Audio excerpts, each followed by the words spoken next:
to Welcome to Friday. No, it's not a Friday, it is a Thursday, but Sam, in his stupidity or hindsight, I'm not quite sure which, maybe it was just a random burst of enthusiasm, decided to promise you all a special episode this week. So it's an additional one. Aren't you a lot of lucky buggers? So this special edition is going to be covering minimum wage.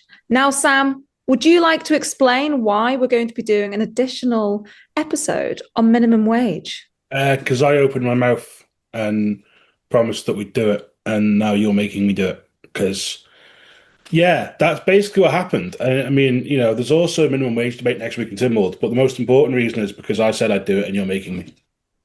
I would argue the most important reason is because one of the people that I interviewed. Would you not? Oh, sorry, I thought you were introing that person then for a second. I mean, yeah, it's very, a bit of like Return of what was the evil guys in Star Wars? The Empire? I The don't Empire, know. the Empire Strikes Back. It could be like The Empire Strikes Back, but I also think it's very similar to when there's a family-run business that's been going very well for years, but then the youngsters take over, they end up screwing it up a bit, and the old generation have to come back in and fix it. And that is basically what one of the people that I've interviewed has had to do. So with that said, I would like to introduce Eddie Teare to have his say on the minimum wage proposals. As former Treasury Minister, what are your thoughts on the minimum wage proposal of increasing it 9.9% from 12.25 to 13.46? I think it's misjudged now that they're going to throw the pebble in the pond, and I don't think that they've anticipated with respect what the ripples are going to do. Now, the first thing is it's inflationary. The second thing is it's going to cause increases elsewhere because people who are earning just above the minimum wage will be looking for the differentials to be maintained, so they'll be looking for more pay as well.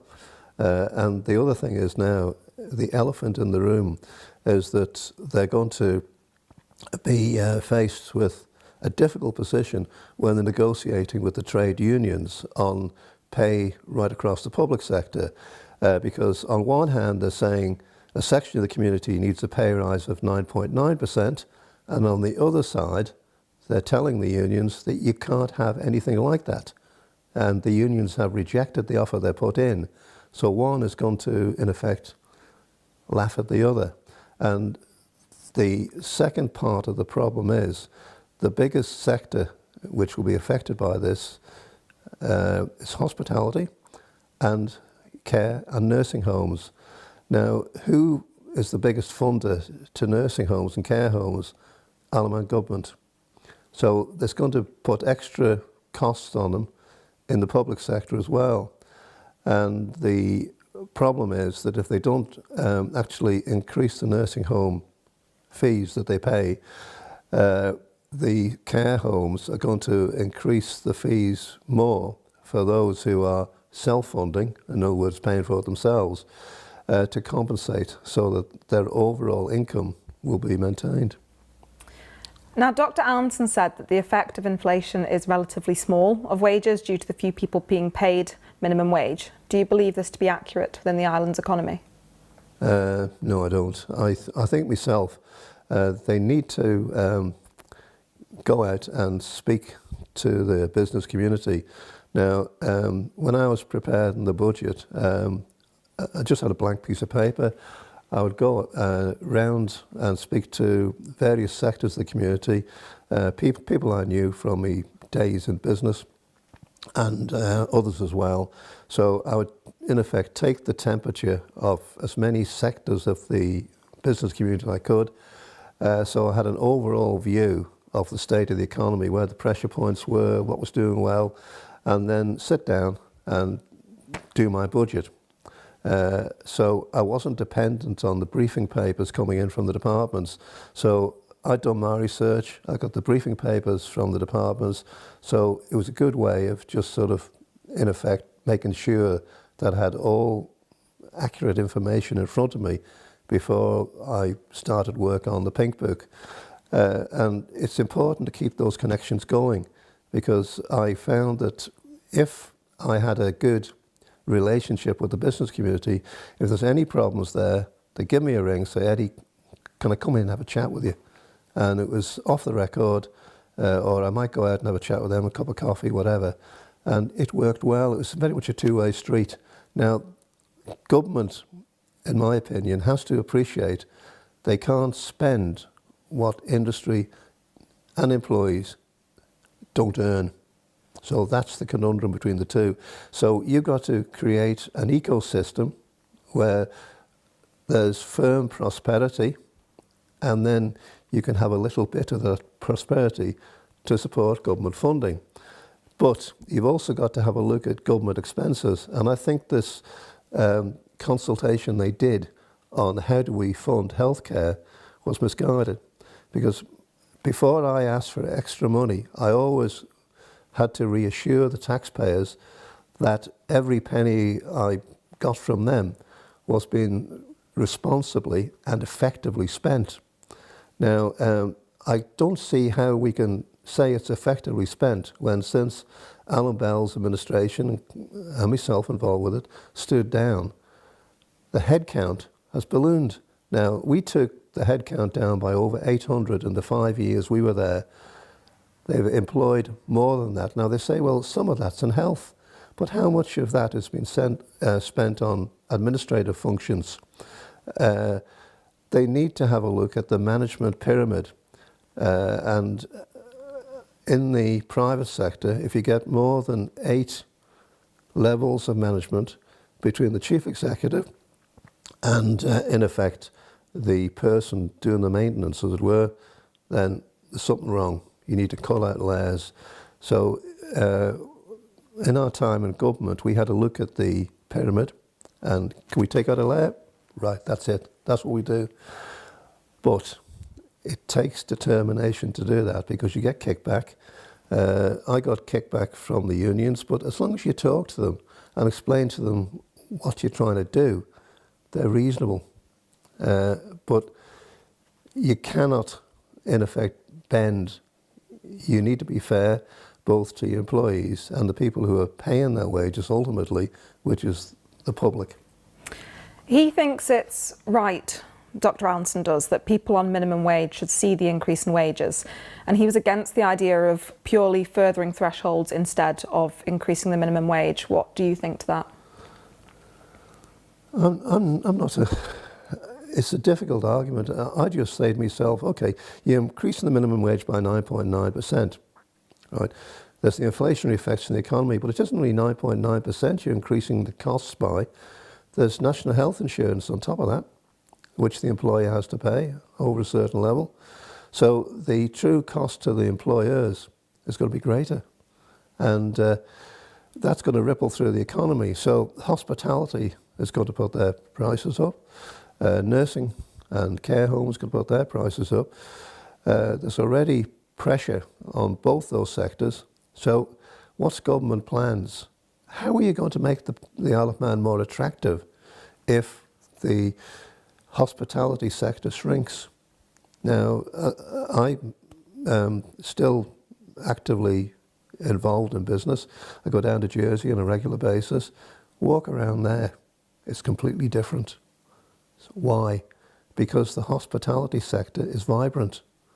Over here, it's not as active as it is down there. And why do you think their hospitality sector is buzzing, so to speak, compared to here? Because their costs aren't the same, and they've also got disposable incomes higher. If you take the tax-free allowance in the Isle of Man is $14,500. In Jersey, it's £20,000. So the average employee, average taxpayer's got more money in their pocket. So got more money in the pocket, it can be spent. And do you think an increase of £250 in personal allowance thresholds in this year's budget was enough? I think really it's just a fig leaf. It's just to say we've increased the personal sector, we've increased it, but that's all. I still feel that there's tax loopholes that could be closed. Now, I did leave a note in my desk when I stood down saying to my successor, I've got various little work streams, putting it politely, in place. You're very welcome to contact me and I'll brief you. So there's continuity. Nobody called. Nobody called Alan Bell either, just to pick his brains. What's going on? And my colleagues in the Council of Ministers, nobody bothered them. So the biggest danger is once the ministers go, the corporate knowledge is lost. So you need to plug into that corporate knowledge to ensure there's continuity. Now, they may not agree with what their predecessors were planning, but at least they would know their line of thought. And how do you feel about minimum wage being brought in line with median earnings? In theory, it's very altruistic, and it's difficult to argue against, but you need to have a look at the broader economics of it as well. Now, if you so to say that we're going to increase the minimum wage by and bring it up to medium earnings, fine. But isn't that going to increase the level of medium earnings anyway? So in effect, it's always chase, chase, chase. So you need to put a line in the sand and say we're not going beyond that because of the inflationary effects. The other side of the coin too is it's making us less competitive from an economic point of view. I'm not saying that the economy should be based on low wages, but we have to be realistic. And Dr. Allinson emphasised it's very important that government have a balanced budget. Do you believe they do? It is, but I've just worked out that over this administration, they will have spent £550 million approximately more than they've got coming in. So I don't see how that's balanced. And the Treasury Minister doesn't believe that the private sector is being punished with the increase in minimum wage and believes we should have a progressive taxation system in place. What do you think to that? That very expressions, in my mind, and I could be totally wrong, sets all sort of alarm bells ringing. Now, progressive, where do you stop? Now, we're seeing Jersey advertising occasionally in the Financial Times saying, come to Jersey, and the tagline is stable taxation. Now, when you say progressive here, and Jersey says stable, which are you going to go for? You'll say, right, I'll go to Jersey. So we're not only shooting ourselves with one foot, we're shooting ourselves in both feet. That's my humble opinion anyway. And the Treasury Minister believes that the increase in minimum wage will put more money in people's pockets. What do you think to that? Yeah, but it's taken money out of other people's pockets as well. So in effect, it's the overall message. The first, progressive taxation. The second is costs and inflation. So inflation in the Isle of Man tends to run about 0.25% more than the UK anyway, and this isn't going to help. Do you feel this minimum wage increase is based on short-term or a long-term solution? Now, you probably think I'm a born-again cynic, but we've only got 12 months to go to the next election. Shall we leave it at that? Do you believe that there are other ways for those on minimum wage to have more money in their pockets without it being of detriment to their job and many small businesses? Because the chances are, with this wage increase, there's probably going to be less jobs available and less hours available to those people. Well, that's it. So in effect, it's like trying to bottle fog, isn't it? You're just chasing round. So in effect, the headline rate has gone up, but they'll be getting less hours, and they'll be having less cash in their pocket. But the other thing we've got to be very careful about now is the rise of AI, artificial intelligence. Now, once you drive up costs to employ people, the incentive for employers is to have a look at how do we do without them, putting it politely. So can we automate those jobs? Can we use AI? In effect, do we need those jobs? So the biggest danger is that we will see a reduction in low-level jobs. Now, you need those low-level jobs so young people can get, or some young people can get into the workplace. Now, employers tend to look for people who've got a bit of experience. Now, you've got to give people the opportunity to start work so they can carry on. And unless we actually have an environment where those entry-level jobs are freely available, we're going to have a problem. Who do you believe the real winner is with this minimum wage increase? It's just a fig leaf from my point of view. I can't see how it's going to win. Okay, you put the minimum wage up, fine. Put it up by inflation. But by 9.9%, I don't think that can be economically justified. Now, you probably say to me, what economic qualifications have you got, Teare? Well, actually, as part of my banking exams, which I finished, one of the modules was economics. So I had to study economics. So, and I like economics. I'm a bit of a nerd.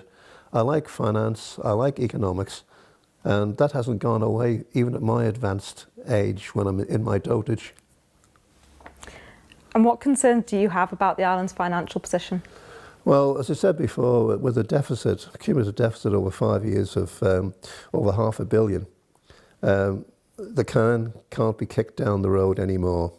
We need to sort of wake up, smell the coffee, and do something about it. And be honest with the people as well.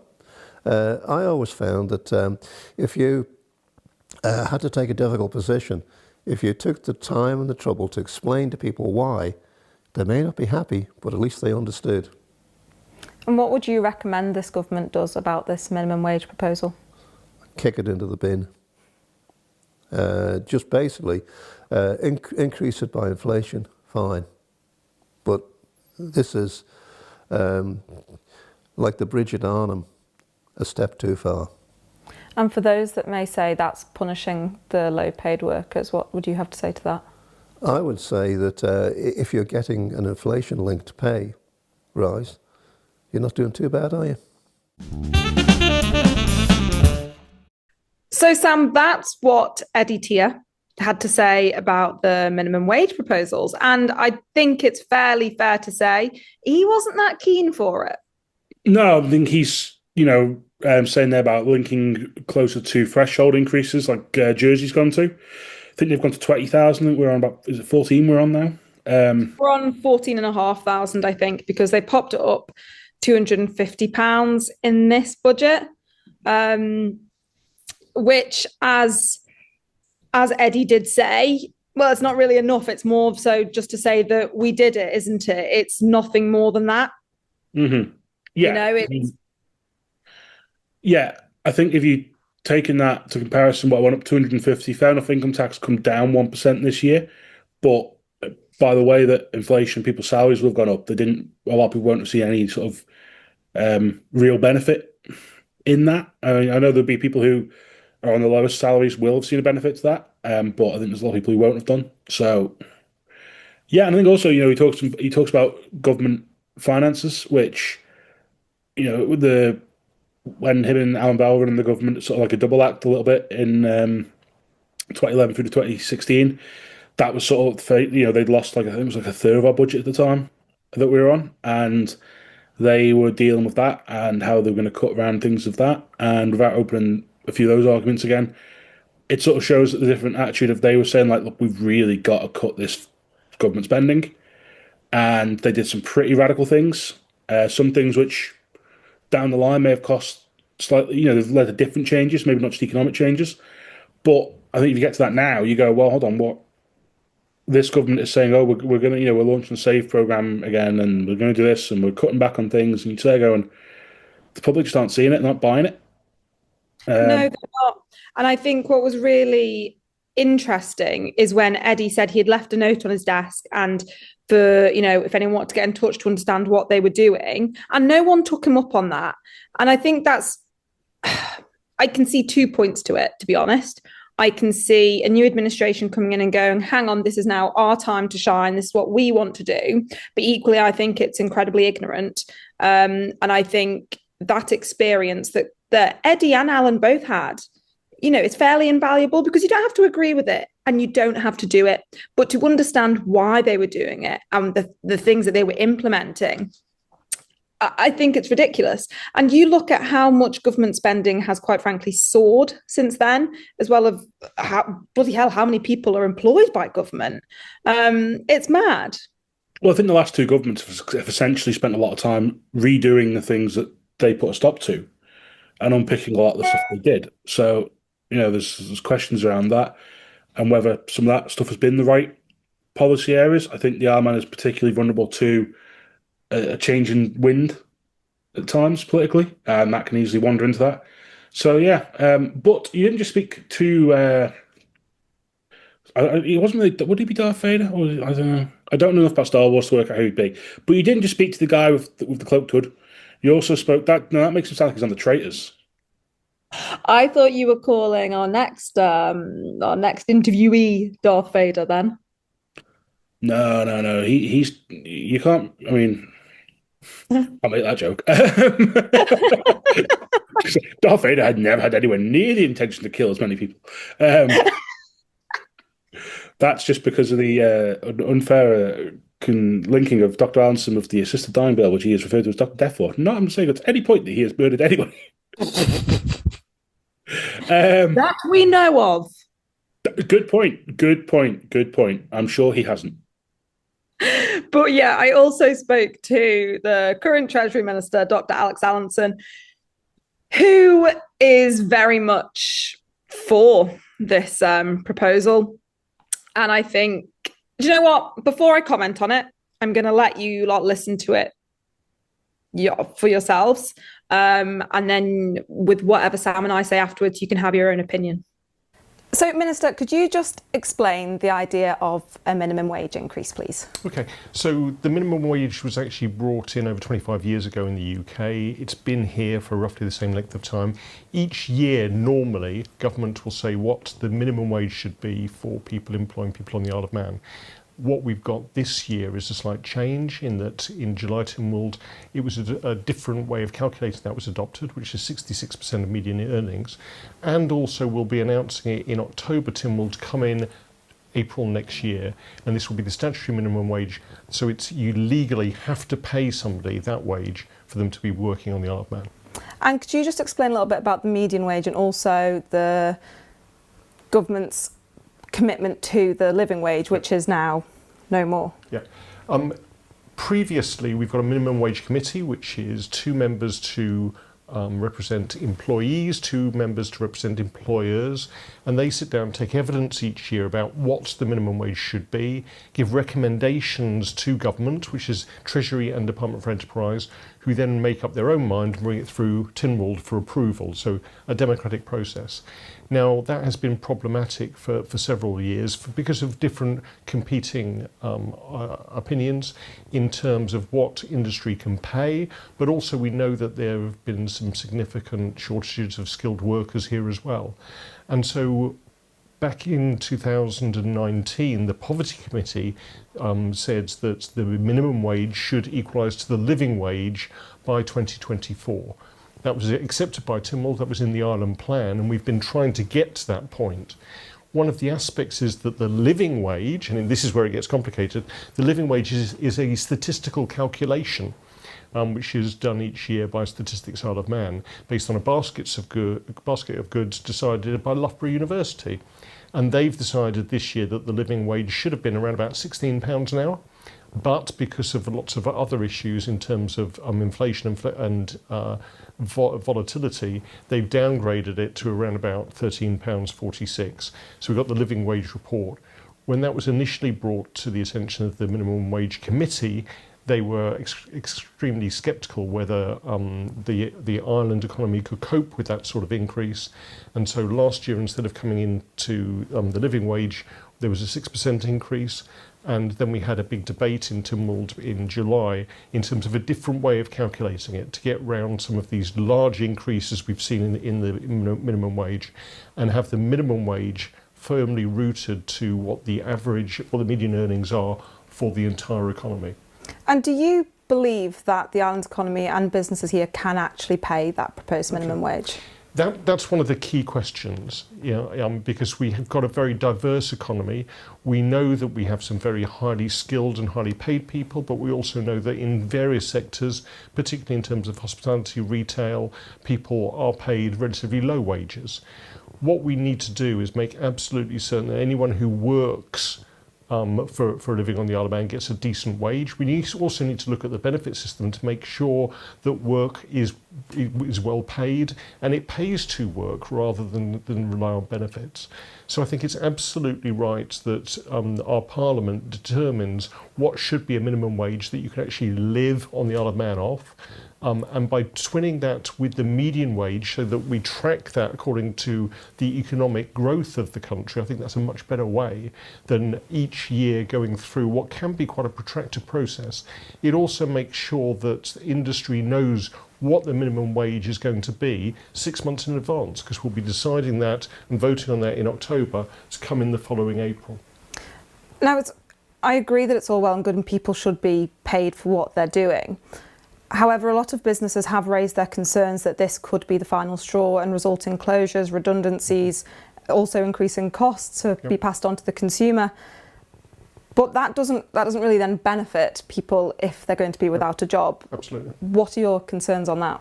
I think when you look back, even from the time when the minimum wage was first introduced, there were people in industry who said exactly what you've said, that it would mean that employers would have to either go out of business because they relied on low-paid workers, or would have to lay people off, or it would create inflationary pressures in general. I think when you look at the weight of evidence that's been developed, not only on the Isle of Man, but in the UK and across the world, the effect on inflation is relatively small of wages, because the number of people paid the minimum wage is relatively low. But what a lot of employers would say is that if you increase wages at the lower aspect, it affects the differentials for everyone further up. We know that wages have been increasing across the Isle of Man over the last couple of years to catch up after a period of austerity. I think it's right that people on minimum wage should see some of that increase. But at the same time, I appreciate that in certain sectors who rely on low-paid workers, this will be a strain. A 9.9% increase in the hourly rate will actually be difficult for them to absorb. That's why we're giving that advance notice so they can adapt their business to that. That's why we've got a lot of money coming in through the Department for Enterprise and the local economy strategy and a whole lot of other supports, particularly in terms of the hospitality sector, to help them deal with this and help them improve their business models so that they can pay the people who work with those businesses the minimum wage. But also, I think it's also very important that we look at helping those people develop their skills, because we know that there's still vacancies. We know that certain companies can't get people to work with them at almost at any wage. And so that's why the skill board's been set up, and why at the recent government conference an expansion of apprenticeships was also announced.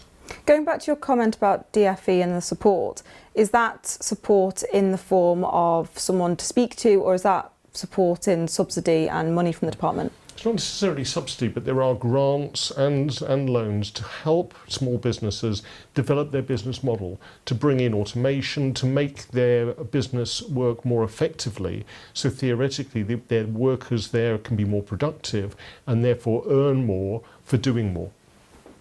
Now, Chamber and MHK's backed the new calculations in the summer. However, some of them have now turned on it, the Chamber included. Do you think that's a bit hypocritical that they've done that, or why do you think the reasons that the now Chamber has said, no, actually, we don't want this? I don't think it's hypocritical. I think we always understood that trying to get to a point where we had some stability in the the minimum wage was going to be a struggle, particularly because the minimum wage didn't increase during the COVID period, and so there's a degree of catching up to do to equate it with the median earnings. I think what Chamber are doing obviously is reflecting some of the concerns of their members, and certainly I know that the Department for Enterprise are taking that on board. What we need to do is work with those various sectors, as I said, particularly in terms of those people who rely on low-paid work.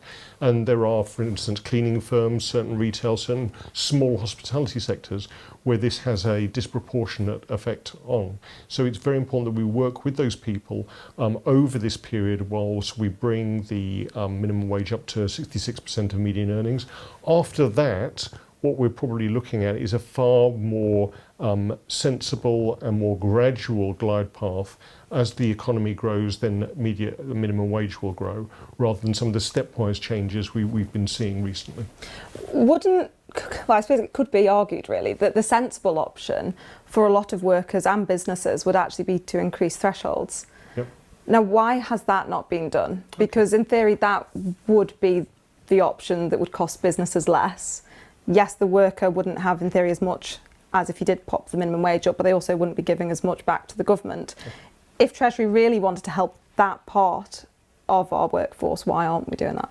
So, and interestingly, in your opinion piece on Manx News, you talked about raising tax thresholds or raising the minimum wage. What government have been doing is both, actually, and I don't think it's a binary argument. I think you're absolutely right. As the minimum wage increases, so we do need to increase the personal allowance. We do need to look at tax thresholds, which we did in this year's budget. We increased the personal allowance by £250, and I gave the commitment to continue to do that, because I think it's absolutely right that this government tries to put more money in people's pockets, so that as people, particularly on low wages, earn more, they get to keep more of that. That's good for them, good for their families, but also good for our economy.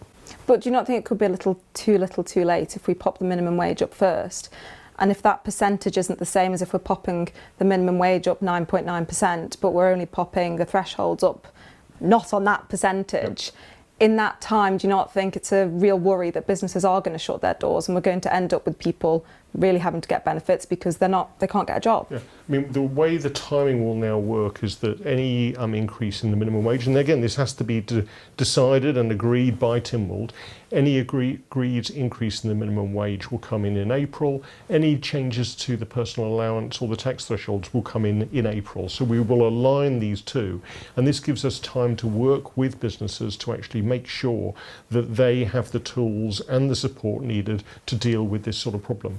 But again, when we're talking to businesses on the Isle of Man, some of them their economic growth is actually held back by lack of people coming in to do those jobs, which is why reskilling, upskilling people is so important to drive our economy forward.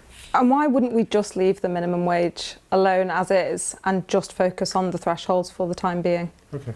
Because of a couple of issues. First of all, I think it's absolutely right that any worker who's working hard gets the fruits of their labour. And so I think it's absolutely right that as wages increase across our community, those on low pay aren't just left alone. When the minimum wage was originally brought in the UK, the first minimum wage was £3.60 an hour.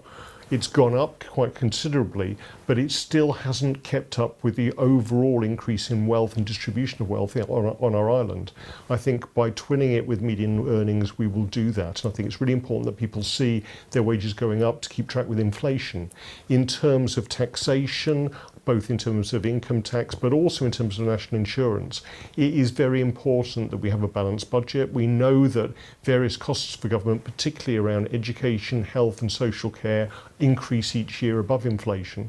And so it's important that we balance what we have coming in, both in terms of personal taxes, national insurance, VAT, but also corporate tax, can pay for the welfare state and pay for the services that the Isle of Man government provide for our community.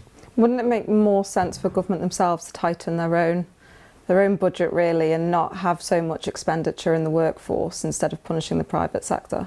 I don't think the private sector is being punished. I think a lot of the actions of the Isle of Man government and any government is to enable the private sector to grow, expand, employ more people, pay them more wages, add to the overall prosperity of our island. But when you look at the way we tax people on this island, it's absolutely right that we try to have a more progressive taxation system so that those people at the lower end of earnings get to keep proportionately more of their income so that they can enjoy living on the island and actually contributing far more to the local economy. Whilst we are in a relatively low tax area, I still think, as you know, our cost of living is not low. We still have a very, very expensive piece of water to get across and any goods that come over here.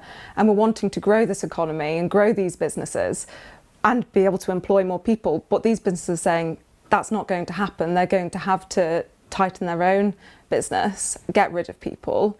That's doing the complete opposite of what this is set out to do. I think some businesses have said that, absolutely. And as I said, we have a diverse business sector, lots of different companies here, lots of different employers. What we need to do is look at those sectors that will be affected by minimum wage increases. They're predominantly in some of the service sectors and work with them to manage this transition. But again, we've been talking from a Tynwald point of view, MHK has been talking for well over 5 years that we would be moving the minimum wage up to meet around about the living wage, which is what we're doing now in terms of the overall figures. And so people have had a chance to think about that. I think you're absolutely right. What the cost of living, due to inflation, due to increased interest rates and mortgage increases, has changed the way our economy works, particularly over the last 3 to 4 years. But a lot of those pressures now are settling down, and I think it's absolutely right that we uphold our promise to those on low pay that they will get a decent hourly rate for their work, that we will take less tax from them and allow them to enjoy supporting both themselves and their families on the island. But I think we're talking about potentially one of the highest minimum wages in Europe with what we're proposing. And I suppose the difference for businesses on the island is they don't have the same routes to market as businesses that are in those countries that do pay that level. They have much more passing trade, they have many more routes. Our businesses are fairly limited, really, with how passing trade, of course they are. You compare a hotel on the Isle of Man compared to a hotel in the likes of Devon or somewhere like that, they're really like close to the M5. They've got passes every single day. For here, we hear all the time from hospitality companies and hoteliers that people are getting put off from coming here. So if we've got that battle going on already, and then these guys are now going, actually, we haven't got the business coming in to be able to pay these people, do you not think that's just a bit of a risk too far when you see it's not just isolated to hoteliers, it's not just isolated to hospitality, we have them in nurseries, everything like that. And even for childcare, people that are putting their children into childcare are going to end up having to pay more if the wages in there are going up. It's a battle that I personally don't see how it can level out. It is a battle, and what we've seen in terms of some of the pressures in terms of inflation, and particularly energy costs and interest rates, have put an extra strain on that. But what government have been doing over the last 2 administrations is driving the visitor economy, getting more people over here, particularly after the slump during COVID. In terms of childcare, the childcare strategy was all about making childcare more accessible and affordable for working families. And so the childcare credits have gone up in value to try to accommodate that, and some of the training of people who want to go into childcare has now been far more provided on Ireland. And again, the minimum wage will affect certain employers, and that help and support is available for them. But what we need to do is look at the wider economy of the Isle of Man, which has been remarkably resilient over the last couple of years, and make sure that everyone benefits from the economic growth we've seen, and that some of that prosperity trickles down to those people who are on minimum wage. Those smaller businesses are often the backbone of our society, and they're the ones that are going to feel this the most. What support is government actually going to give them? Because it's all well and good having someone sitting there and trying to tell them how to run their business. They know their business better than anyone else. So what is actually going to be done for them, other than we're probably going to lose them? Yeah. I mean, you're right that small and medium-sized companies are the backbone of our economy. A lot of them are already paying far more than minimum wage because they need to get the workers in. So those people who are just paying minimum wage, I think, are in the minority. But as I've said, Department for Enterprise are looking at and providing already a whole wide range of support packages and advice packages for those small businesses. Now, a lot of them are looking at their business models, are looking at how they can drive efficiencies and productivities, and we've seen some real success stories, particularly in the hospitality industry, in terms of new hotels opening up, but also new bars and restaurants opening up as well. And I think what we need to do is increase the general prosperity of the Isle of Man so more people can go out, drink in the pubs, go to the restaurants, stay in the hotels for weekend breaks. That, during the shoulder season, will drive an all year round visitor economy and a hospitality sector, which is what we need to do. And so that's why a lot of the economic strategies of the Isle of Man government are very much looking at increasing median earnings right the way through, but also increasing the minimum wage. Who's going to be the real winner with this increase in minimum wage? Because the businesses aren't going to be, quite a lot of them this is going to hit. The workers that are potentially going to be out of a job aren't going to be the winners to it. And I think there's a decent argument that actually the only one that's going to profit off this is government. No, I disagree with you. I think in terms of businesses themselves, if we can have more money in people's pockets through lower levels of taxation, through higher wages, there'll be more money in the local economy to drive innovation and to actually make their business models a lot more worthwhile.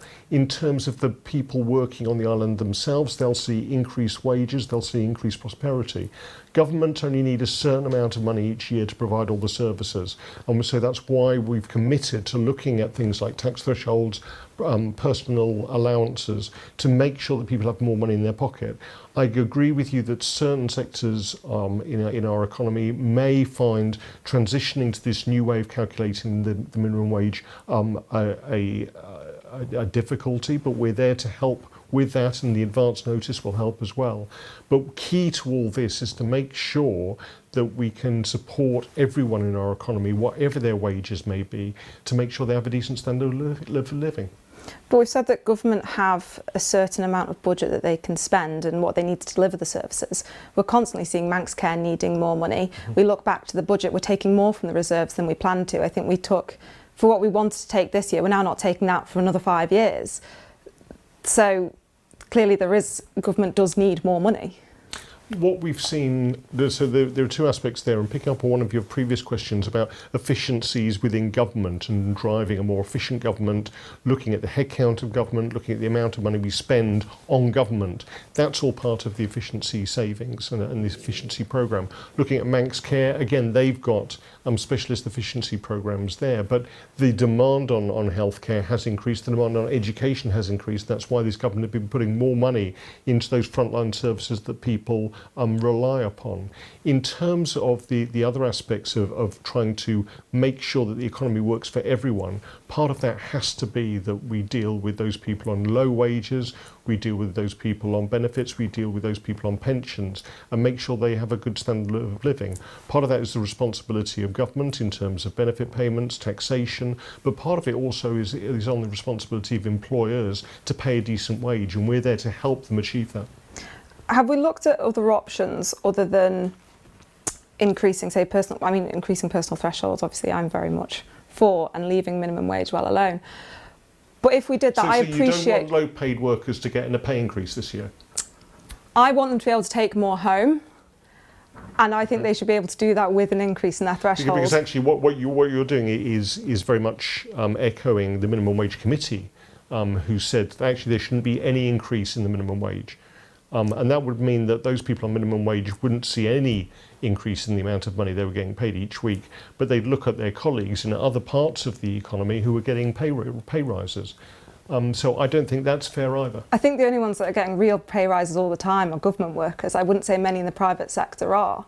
And I think I would more want to keep people in their jobs than risk them being out on job seekers allowance, putting further strain on the government.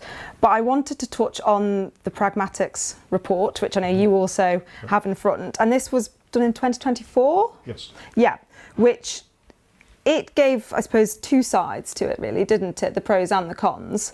But it also highlighted the fact that if we rushed into doing this, and I appreciate this is a higher figure than what is coming out, but it's still, what's coming out is still a high figure, that it will result in reduced working hours and people losing their jobs.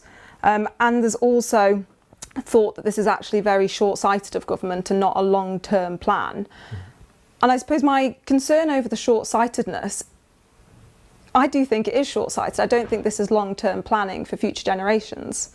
And is this purely for this administration to sort of make the low-skilled workers happy, but actually ignoring the businesses that are screaming, saying, we cannot pay this? Okay, so the Pragmatics report was looking at a survey they did of employers, a lot of whom were small and medium-sized, because as you say, they're the backbone of our economy. And what they were concerned about was the effect of increasing to the living wage. This was done, as you say, back in 2024. What we've done since then is, in response to that and the concerns of the Chamber of Commerce and the concerns of the Minimum Wage Committee, we have slowed down in our transition to increase the minimum wage. We've elongated that period. We've had far more discussions with people.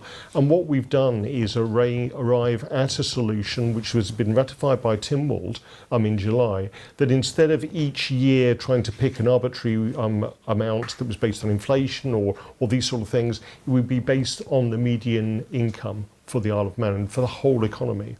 And I think that gives that long-term vision and that long-term outlook in terms that minimum wage will only grow or only increase in line with the overall economy of the Isle of Man. And I think that's far more sustainable than what we've seen previously, which is sometimes the minimum wage hasn't changed at all and then it's needed to increase quite significantly to catch up with everyone else.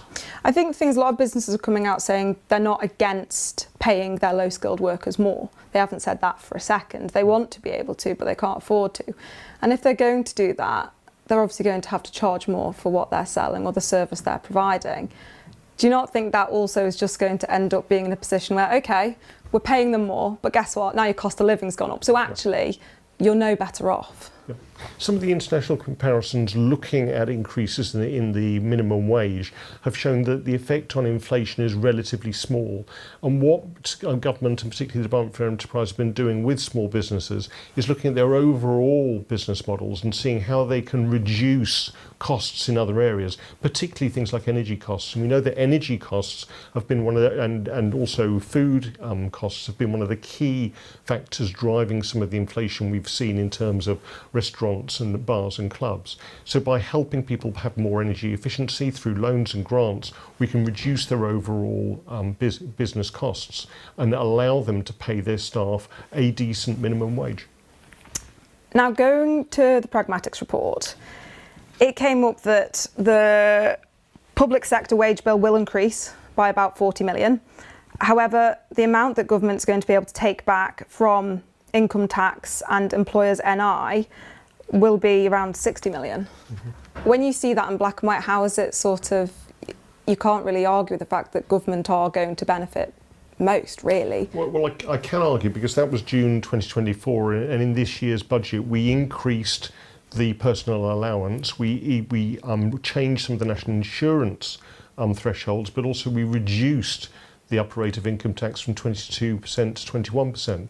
So we have effectively put more money in the pockets of people working on the Isle of Man, particularly those people on low incomes who benefit more from increases in the personal allowance. So obviously any change in wages will mean that there's more money coming into government in overall terms, in terms of income tax. But what we've shown is that by having a resilient economy, we can balance that, we can have a more progressive taxation system, and we can make sure we have more money in the local economy so that people can spend with the very businesses that you're talking about. Has there been a thought process for potentially, now it's going to feel very odd coming out of my mouth, but increasing tax on those who may earn over 60,000? So if you earn over that, we pop a 2% tax on. Would that not make more sense to clearly plug a bit of a shortfall instead of popping this minimum wage up? Because there's so many different ways to be able to do it that don't risk people's jobs, people's livelihoods. Some of these are family businesses that have been running for years and they're now at the point that they cannot afford it, even with some help from DFE or whatever else is out there. The maths are quite simple. They can't make it work. We have record low unemployment on the Isle of Man. We have a relatively large number of vacancies. And I know that various family businesses sometimes do close for a whole range of different reasons. What I'd say is the increase in the minimum wage is not to drive up government income. It's to actually make sure that we can increase the amount of money in the pockets of those people who are working often long hours in certain service industries. But going forward, I think it's absolutely right that people do overall profit from the prosperity that we've seen in the Isle of Man through economic growth. I mean, when we look at the overall taxation burden on the Isle of Man, and in terms of those people who are earning relatively high amounts, we have here 10% tax, 21% tax. In the UK, they have various other stages, including up to 40% tax. One of the things we did in the 2023 budget was actually bring in that when you're earning over £100,000 as a single person, for each £2 more that you earn, your personal allowance is reduced by £1. So what that means is that people earning over £100,000 are paying proportionately more tax than they were previously, and that's contributed around about an extra £5 million to the overall revenue. So we are trying to bring in a far more progressive taxation system that particularly looks at those high earners and reduces the tax burden and increases the pay going to those low earners. And finally, what would you like to say to those businesses that are now saying this is going to be the final straw and can see themselves now having to shut doors or make redundancies and leave people without jobs in the next 12 months? What I'd say to those people is to reach out. I mean, this is a policy that was laid down by Tynwald that government have taken on board to try to increase the minimum wage and have it aligned far more to the median earnings. We'll be voting on this in October, Tynwald. We will be, if it's approved by Tynwald, it will be brought in next April. If you are struggling, if your business is looking like it's struggling, please reach out to government, have a chat with the Department for Enterprise, see what help and support is available for you early so we can help you in that transition. Well, welcome back to Not Welcome to Friday. And so I think he's very much in the camp of the government are going for this. I mean, we've had the minimum wage committee's report now, not report, letter basically, saying that, we shouldn't do this. I think there's a lot of arguments that could be had around whether more can be done to support people. I think what is getting lost in this, and I think from both businesses and from the government, is that this is actually affecting some of, the lowest paid people on the island. You need to come to some sort of agreement on this at some point, and that's business and government need to get the collective heads out of asses and work together on it. I think the thing with that is, though, Sam, I totally agree, and I think in a lovely world, I think more of a socialist view on it, and socialism works really, really well. I think it's beautiful. It's a lovely concept. I don't sit here and dispute that, but it doesn't work, not all the time and not for everything. And I think the main issues with this minimum wage is that no one is sitting here saying they shouldn't be paid that. They don't deserve it. No one's saying that, because of course they do deserve to be paid well. The issue here is that the businesses are saying that they can't afford to pay it, or the fact that, okay, if we do it, that's fine, but those costs are then going to get passed on, which isn't benefiting anyone, because that increase, it's just going to get passed on again. So actually, in Dr. Allinson's words, his favourite tagline, putting more money in people's pockets, it isn't going to be doing that. And I think that's the major concern. And that's the bit which it does annoy me a bit. And I've seen a few comments on Facebook today, actually, of them saying along the lines of greedy businesses and they should be paying them. That isn't the case. Look, there are some businesses out there that are really, really big corporate businesses that can afford it. And would they be kicking off? Probably yes, they probably still would. But the people that this is going to affect is your small and your medium-sized businesses, and they're not falling under that category. No, I mean, I do think there is a good argument for people. There should be a better distribution of wealth across society. to speak thing of it. But I think that, you know, it was actually put to me by, I'm not going to say who it was because it was a conversation with someone who's no longer a politician, but it was a former MHK who said that, you know, in one sense, the minimum wage should just be set at whatever Tesco's paying. And I was like, well, yeah, but they're paying like, you know, above all this and they can afford to pay more than some of us. Yeah, but that's your sort of thing now. So they're the biggest employer and probably one of the biggest employers on the island. And, you know, well, if you look at that's the benchmark of where you can get on, you know, whether you're working on tills, whether you're working on stacking shelves, whatever you're doing, that's the sort of the benchmark of where you can be on a working sort of manual sort of work as it is. And I was like, it's quite an interesting concept actually. So I need to find out what Tesco are actually paying. But yeah, I don't know. It is very difficult. I mean, I think that letter that we've referenced earlier from the Chamber of Commerce that's been signed by organisations, I think some of those organisations who have signed it can definitely afford it. Quite frankly, there's a lot of them there probably can't.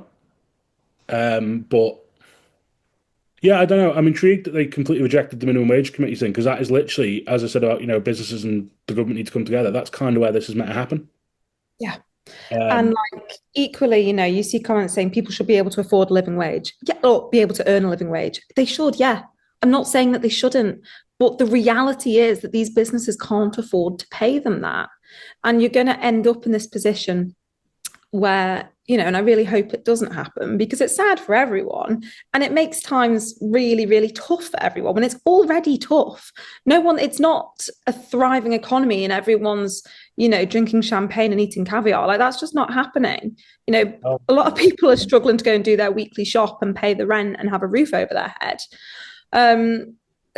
So, you know, I think it's a lovely concept to be able to have it, but do I think it's realistic? No. And it all sort of comes back to the thresholds comment, really, of look, you know, we want people to have more money in people's pockets. Okay, the businesses are saying they can't afford it. And the majority of them, they can't, because a lot of those smaller businesses, actually, the employees are probably taking more home than the person running the business because they're just trying to keep it afloat. Whereas government, you know, are going to be the only real losers if thresholds are increased. Because if you go back to the pragmatics report, that, you know, Dr. Allinson, he didn't rubbish it, but he wasn't that keen in, you know, taking it on board, it came out with a bit that basically said how much it was going to cost them to do the minimum wage, but actually like how much more they would get back from it. But if they don't do it, they won't get all that money back. But if we increase the thresholds, they're not getting as much at all, are they? So it all sort of, I personally think anyway, my own belief. And although Dr. Allinson has said it isn't a government money-making exercise, I believe it is. well, I mean, one of the simplest ways you can put more money in people's pockets is build a lot more social housing. And in doing that, you'll bring down the private rent on some of the smaller places or some of the less expensive sort of housing that is about, especially there's a massive increase in HMOs at the minute.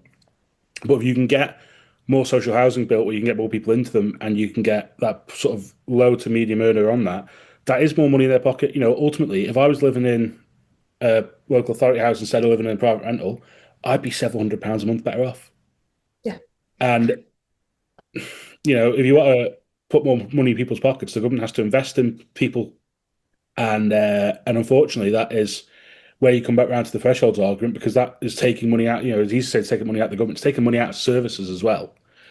But then we have to get into, let's face it, it's not going to open that door now because we've both got lives to lead, but about government spending. And Eddie Teare touched on that as well. So there's a lot more to unpack here than just what people are taking home and what money they've got on there.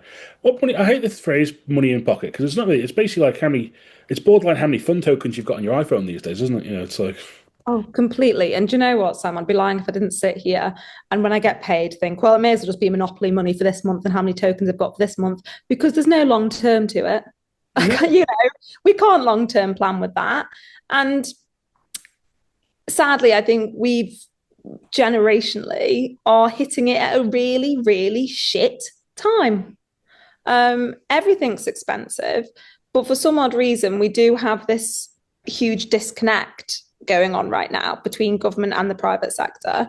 And equally, I think we have extremes on two sides of the political scale. And there's got to be a middle ground somewhere where we can take some of your left-wing views and some of my right-wing views and actually meet in the middle. And at the end of the day, like, it's not hard to have empathy and sympathy for these people that are literally up shit creek with no paddle. But equally, we have to be realistic, and everything needs paying for somehow. But I think all of this comes back to, eventually, it all dwindles down to government spending. Well, I mean, that's a very new Labour approach to things. So well done. Never put me and Labour in the same category. You've basically unpicked quite a lot of the Gordon Brown early economic policy in 1997, and just thought I'd throw that in there for you. So yeah, Yep. we are going to have that debate next week in Tynwald. It's item number 44 on the order list. So we will get to it then. No doubt we will hear words of the greedy corporate megaliths that own the Isle of Man, and we will hear words of the poor peasants who farm the roads and whatever else people do in manual work. Because let's face it, neither of us have worked manual jobs for a long time. Well, you can speak for yourself. I'm still there trying to do horses part-time as well. While most people are still in bed, I'm there shoveling shit in the morning, trying to extend my hours as much as I can. So to say that I've not done manual labour, I'm not having that one attached to me, Sam. To quote a great film, you've got soft hands from counting money all your life. My hands are like leather. My hands are harder than most men's. Well, on that note, and leaving you with the impression of Charlie being harder than most men, we will be back tomorrow and back next week for more on the minimum wage debate. You can find out more at Manx.news. You can hear more at Energy FM, which you will apparently pick up on Alexa. You may also get a radio station in Tenerife for some reason. We don't really know why. But for now, it is goodbye from me and goodbye from the Angel of the North. That is Charlie Murray. Goodbye.